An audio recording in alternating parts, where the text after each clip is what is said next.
Hello students, let's begin our today's session of English online class. We are going to go through the reading of lesson number 1, 3 questions. Till yet, we have learnt that there was a king who had a problem. In fact, he was in dilemma. He wanted to know the answers of 3 questions at any cost. And what were the questions? The first question was about the right time to do anything. The second question was right people to listen to, and the third question was the most important thing to do. In order to get the answers, he proclaimed all these things in his kingdom. And of course, he promised of a great reward. He got many answers from wise men, but he was not contented. The king was not contented with any answer. First, he got the answers of his first question, but he was not happy with the replies he got in response of his first question. So, we have read up to here. Now, let's see that what will happen with the answers of the second question. Equally various were the answers to the second question. Now, अब दूसरे question में भी बेटा ऐसे ही अलग अलग से answer आए. Some said the people, the king, most needed were his counselors, others the priest, others the doctors, while some said the warriors were the most necessary. अब जो कुछ लोगों ने कहा कि राजा के पास जो सबसे इम्पॉर्टेंट लोग होने चाहिए, जो जिनकी राजा को सबसे ज़्यादा ज़रूरत है, जिन्हें राजा को बिल्कुल सुनना चाहिए, वो उसके काउंसलर्स होते हैं. As I told you before that counsellors were a number of people elected by the king to give advice. Counsellors होने चाहिए. दूसरों ने कहा कि प्रीस्ट पुजारी सबसे इम्पॉर्टेंट है. कुछ ने कहा डॉक्टर्स इम्पॉर्टेंट है, और कुछ की राय थी कि जो हमारे वॉरियर्स हैं, जो हमारे योद्धा हैं, वो सबसे ज़्यादा ज़रूरी होते हैं किसी भी राजा के लिए. टू द थर्ड क्वेश्चन, अब तीसरे क्वेश्चन के आंसर में, as to what was the most important occupation, कि सबसे ज़रूरी जो काम है वो क्या है, सबसे ज़रूरी जॉब जो उसका वर्क है वो क्या है. Some replied that the most important thing in the world was science, कि सबसे ज़रूरी जो है ना ऑक्यूपेशन जो इस दुनिया में है वो विज्ञान है. Others said it was skill in warfare, और कुछ ने कहा कि युद्ध कला में निपुण होना ही सबसे बड़ा ऑक्यूपेशन है. Next, the others again that it was religious worship, और कुछ ने कहा कि धार्मिक पूजा पाठ ही सबसे बड़ा ऑक्यूपेशन है. All the answers being different, सभी जवाब जो थे वो डिफरेंट थे. The king agreed with none of them, और राजा को कोई भी आंसर जो है वो अच्छा नहीं था लग रहा, वो सहमत नहीं था. He gave the reward to none, इसलिए उसने किसी को भी जो है वो इनाम नहीं दिया. As you know that he promised of great reward, but he was not contented, he was not happy with answers, so he gave reward to none. But still wishing to find the right answers to his questions, he decided to consult a hermit widely renowned for his wisdom. लेकिन बेटा अभी भी उसके अंदर ये इच्छा थी कि उसको उसके क्वेश्चंस के आंसर्स मिल जाएं, इसलिए उसने राजा ने डिसाइड किया कि वो किन के पास जाएगा, एक हर्मिट के पास जाएगा जो कि बहुत ही वर्ल्ड फेमस है, बहुत ही ज़्यादा फेमस है. रिनाउंड मीन्स वेरी फेमस, जो कि बहुत ज़्यादा प्रसिद्ध हैं अपनी बुद्धिमता के लिए. And hermit means you can take hermit as a sage, साधु, एंड हु लिव्स अलोन, जो एकांत में रहते हैं, किसी से मिलते जुलते नहीं हैं. Those people we know as hermit. So the king decided to consult to a hermit. The hermit lived in a wood. अब हर्मिट कहाँ रहते थे, साधु कहाँ रहते थे, एक झोंपड़ी में, जंगल में रहते थे साधु. विच ही नेवर क्विटेड, जो कि वो कभी भी नहीं छोड़ते थे. क्विटेड मीन्स टू लीव, मतलब उस जगह को छोड़ देना, किसी चीज़ को छोड़ देना. अब साधु जो थे वो जंगल में रहते थे और वो उस जगह को कभी भी नहीं छोड़ते थे. ही रिसीव्ड नन, वो किसी से भी नहीं मिलते थे. बट कॉमन फॉक, लेकिन आम जनता जो थी, जो सिंपल पीपल होते हैं, उनसे वो मिल लेते थे. So the king put on simple clothes, इसलिए राजा ने बिल्कुल सिंपल कपड़े पहने.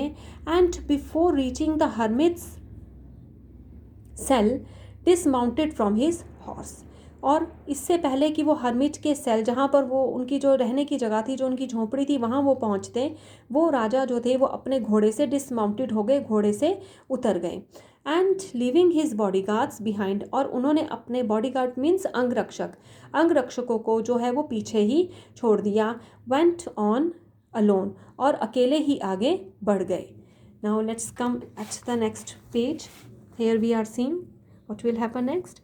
When the king approached, the hermit was digging earth in front of his hut. जब राजा वहाँ पहुँचे, approached means to reach, जब राजा वहाँ पहुँचे तो उन्होंने देखा कि जो साधु था वो बेटा अपनी झोंपड़ी के आगे खुदाई कर रहा था। He was digging.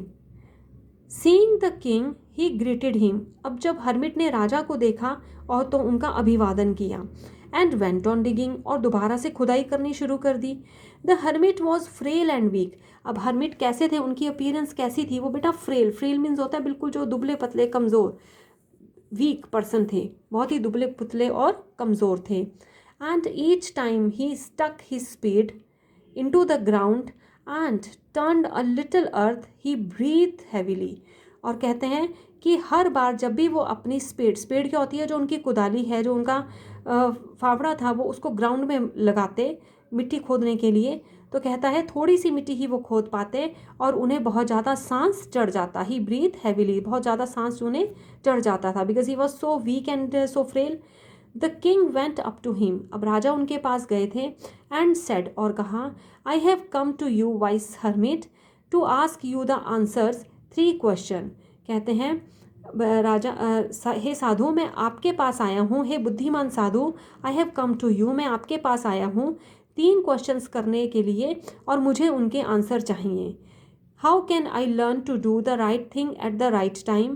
कहता है किस तरह से मैं जानूँ कि मुझे किस काम को, सही काम को करने के लिए सही समय को मैं कैसे जानूँ। Who are the people I most needed, और जो मुझे सबसे ज़्यादा ज़रूरी लोग हैं मेरे आसपास वो कौन से हैं।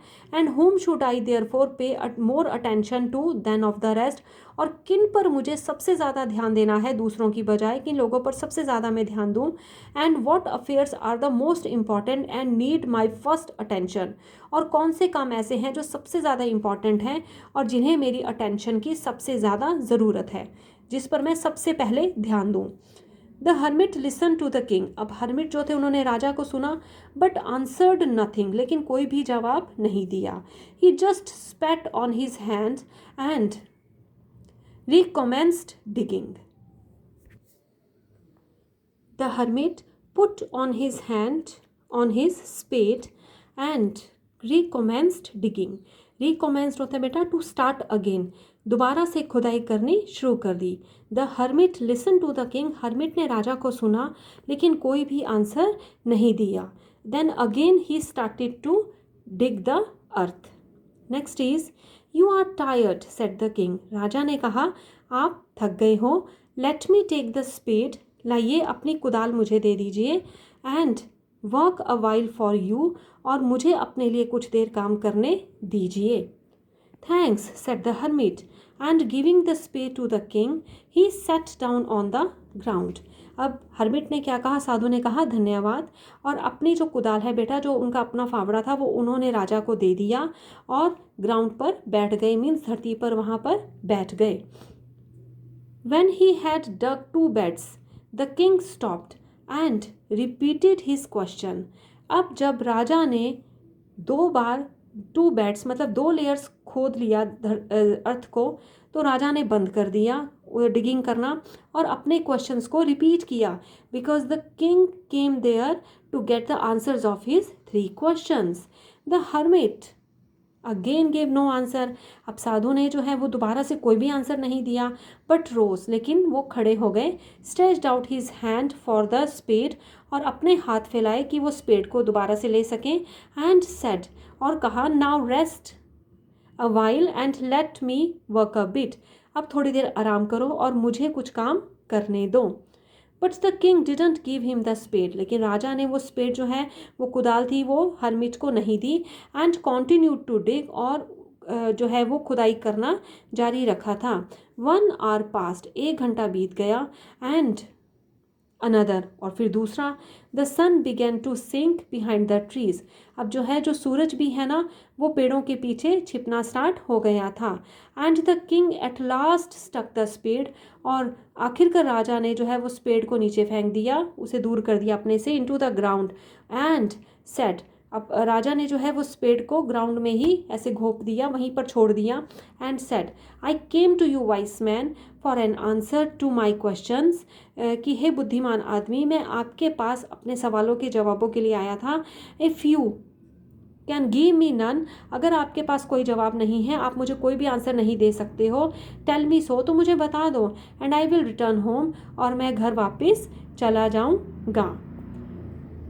So students, till this class we will continue up to here.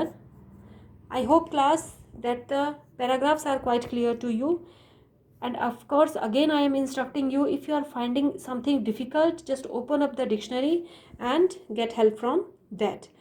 Do translation by your own beta, because practice makes a man perfect. Thank you for watching video. Good.